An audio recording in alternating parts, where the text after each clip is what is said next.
Եթե ցանկանում ես, որպեսզի կյանքումդ փոփոխությունները տեսանելի եւ շոշափելի լինեն, ուրեմն առաջին խորհուրդս քեզ զբաղվիր քո ծննդյան օրվա, ամսվա ու տարեթվի ծրագրերը դրականորեն անցնելով։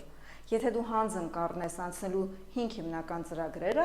ապա իմացիր, որ քո հաջողության ծածկագիրը, որը իրականում բաղկացած է հենց այդ 5 թվերից, կսկսի գործել ի օգուտ քեզ։ Եթե դու կանցնես քո ծրագրերը դրականորեն, կյանքը քեզ առատորեն կսկսի պարգևատրել։ Իսկ եթե մենք մեր ծրագրերը անցնում ենք բացասաբար կամ հանձն չենք առնում, որպեսզի ուշադրություն դարձնենք կամ լրջորեն վերաբերվենք այդ ծրագրերին, ուրեմն կունենանք ոչ սիրելի աշխատանք, ոչ լավ հարաբերություններ ընտանիքում կամ կյանքի ուղեկցի հետ եւ ամուր առողջություն չենք ունենա։ Նույնիսկ կունենանք խնդիրներ մեր ծնողների հետ։ Ու եթե դուք վերնշյալ բոլոր կետերից գոնե 2-ը կամ 1-ը ունեք ձեր կյանքում, նշանակում է ձեր կյանքի ծրագրերը չեք անցնում դրականորեն եւ ժամանակ առ ժամանակ ձեզ գալիս են